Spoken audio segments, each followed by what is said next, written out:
안녕하세요. 건축기술사 77입니다.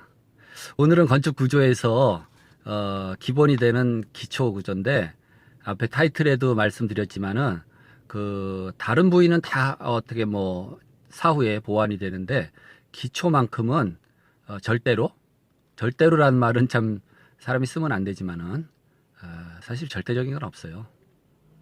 그 기초만큼은 못 고칩니다. 집 지은 후에 고치려면 다 뜯어야 돼요. 보완하기가 참 힘들어요. 그래서 사람이 하는 일 뭐 좀 잘못될 수도 있고 그렇습니다만은 집 지을 때 기초만큼은 수정, 보완, 뭐 교체, 재시공 안 되는 부분이 기초라고 생각하시면 됩니다.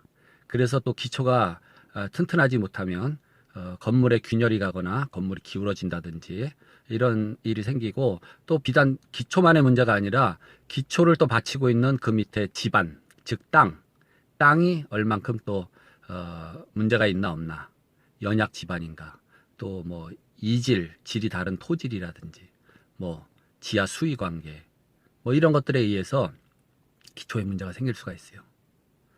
그래서 기초는 건물 전체 하중 무게라 그러죠. 그거를 이제 받쳐주는 역할을 합니다. 그래서 건물 하중이 뭐예요? 자중, 자기 건물 자체의 무게가 있습니다. 예를 들면 콘크리트, 뭐 철근 콘크리트, 철골 콘크리트, 이런 건물이 자체 하중이 많이 나가겠죠. 뭐 철골 구조도 그렇지만 콘크리트 구조보다는 좀 가벼워요, 말하자면. 그래서 이런 자기의 무게, 자중, 또 거기에 적재 하중이 있죠. 뭐 채걸상, 집기, 비품 뭐 이런 것들 해서 건물에 들어가는 적재 하중. 예를 들어 자동차 판매점으로 쓰이는 건물이다. 뭐 3층까지 뭐 자동차로 채워넣을 수가 있어요. 그러면 자동차 하나 무게 얼마입니까? 대략 뭐 2,000kg 정도 안팎으로 되죠. 그럼 거기에 대한 적재 하중이 또 있고, 또 건물 옥상층에다가 냉각탑이라든지 설비 이런 부분이 들어가면은 그런 것도 적재 하중. 플러스 이동 하중이 있어요. 이동 하중 뭡니까? 뭐 사람이 들어가서 뭐 왔다 갔다 하면 사람 무게라든지 뭐 그런 거. 거기다가 그 외에 바람에 대한 풍력, 또 눈이 많이 왔을 때 적설 하중, 이런 것들이 다 포함돼서 모든 하중이 어디로 가요? 기초로 갑니다. 그럼 기초는 그 무게를 전부 어떻게 해요? 집안 땅으로 전달을 잘 해야죠. 뭐 땅이나 토지나 대지나 뭐 부지나 부지는 근데 그 뭐 일본 말이니까 별로 좋아하질 않아요.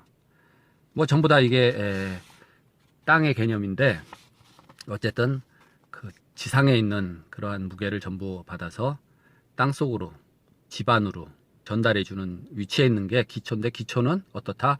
보수가 안 된다. 잘못된 게 발견됐을 때 보수가 안 되니까 처음부터 잘 하자. 근데 너무 또 그거 뭐 강조하다 보니까 잘 하려고 과다하게 하는 경우가 있어요. 너무 크게, 너무 튼튼하게. 그건 또 재료가 낭비가 되니까 어떻게 해야 돼요? 일단 땅의 성격을 잘 알아야 된다. 땅에 걸맞는 기초를 하는 것도 중요합니다. 그러면 땅은 뭐 어떻게 조사를 하냐? 토질에 따른 그런 땅의 종류를 뭐 수도 없이 나눌 수가 있지만은 뭐 땅이 몇 가지다 이렇게 나눠진 게 없잖아요. 근데 대체적으로 제일 뭡니까? 하중을 많이 견딜 수 있는 견고한 땅이다 그러면 그거는 암반입니다. 암석. 예를 들어 가로 세로 1m, 스퀘어미터당 한 100톤, 200톤 정도 받쳐줄 수 있는 게 암반입니다. 그 다음 순위가 버석버석한 암반. 그러니까 우리가 풍화석이라 그러는데 얘가 한 80톤, 70톤 스퀘어미터당. 그 다음에 자갈이 주된 성분으로 된 땅, 자갈층이라 그러죠. 자갈층이 한 4, 50톤 스퀘어미터당. 그 다음에 분류할 수 있는 땅이 이제 사질토입니다. 모래질 땅. 한 3, 40톤 스퀘어미터당. 뭐 모래질도 딱 모래만 있겠어요. 그리고 딱 자갈만 있겠어요. 모래, 자갈, 흙 뭐 이런 게 다 뒤섞여 있는 게 땅입니다. 그렇지만 이제 대체적으로 어떤 땅이냐, 우리가 뭐 체가름 시험이라는 것도 해보지만은 그 다음에 모래보다 더 이제 받치는 힘, 지내력이 약한 게 진흙층. 뭐 진흙도 단단한 진흙도 있고 뭐 멀렁멀렁한 진흙도 있지만 진흙은 상당히 불리한 토질 중에 하나예요. 진흙이 어떤 특성이 있냐면은 진흙이 수분을 머금어서 함수량이 많아지면은 이게 고체가 아니라 액체 직전에 뭡니까? 겔처럼 됩니다. 잼처럼 유동성이 있는 액체 비슷하게. 그래서 우면산에 그 산사태 무너진 게 그때 뭐예요? 장마철 비가 엄청 오니까 그 진흙질 그 토질의 산이 물을 흠뻑 머금어서 무게가 점점 증가되면서 뭡니까? 고체에서 겔로 변하죠. 겔. 죽사발로. 그러더니 그게 자기 무게를 못 이겨서 확 쓸어 내려가는 게 우면산 그때 산사태가 그래서 나왔습니다. 그 토질이 뭐예요? 모래도 아니고 자갈도 아니고 그게 말하자면 진흙질이다. 잘 아셔야 돼요. 더 못한 게 있어요. 그럼 바닷가 쪽으로 가면 그 뻘흙이랑의 뻘. 예? 진흙질 중에 뭐 논바닥 흙도 그렇지만 그 실트 뻘 바닷가에 그거는 뭐 지내력이 뭐 형편없이 없어요. 그 다음에 뻘 더 가면 뭡니까? 뭐 바다가 됐던 뭐 물이 나오죠. 물도 어떤 부력이 있기 때문에 그 건축물이라고 할 수 없지만은 한강에도 뭐예요? 그 한강에 그 띄워놓은 레스토랑이 있죠. 그 뭐죠? 이름이 내가 까먹었는데 세모. 그 전에 이제 세모에서 그 레스토랑이 있었어요. 어쨌든 이런 식으로 토질마다 땅마다 이 건물의 무게를 받쳐주는 그러한 능력이 이렇게 학자들이 실험과 연구를 통해서 데이터를 만들어 놨어요. 그래서 우리가 토질 실험도 하고 중요한 건물 질 때는 보링이라는 게 뭐예요? 땅을 파가지고 그 밑에 토질을 다 파악하고 토질의 그 땅의 이력을 다 파악하고 그쵸? 과거에 거기가 뭐 쓰레기 매립장이었는지 과거에 거기가 양어장이었는지 뭐 강이었는데 메꿨는지 이런 거 다 파악을 해서 기초를 하게 돼요. 근데 땅에서 받쳐주는 힘이 그 건물 무게를 다 감당을 못할 수가 있어요. 연약 지반 같은 경우에. 그래서 이 기초 또 이 하부를 받쳐주는 그런 부분을 지정이라 그럽니다. 그래서 지정의 종류는 뭐 말뚝이 있을 수가 있고, 그렇죠? 기초판을 이 말뚝이 다 받쳐줘요. 그러니까 말뚝을 먼저 받고 말뚝 머리 위에다가 기초를 이제 형성을 하는 거죠. 그 다음에 간단한 지정은 뭐 잡석으로 할 수도 있고 모래로 할 수도 있고 우리가 토지를 바꿔버린다 치환공법이라 그래서 진흙질 연약 지반은 다 파냅니다. 다 파내고 거기다가 자갈을 채워서 다질 수도 있고 모래를 채워서 지반을 강화하는 공법이죠.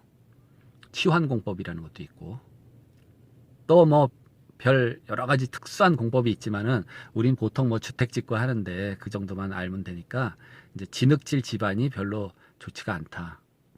예, 치마가 될 수가 있다.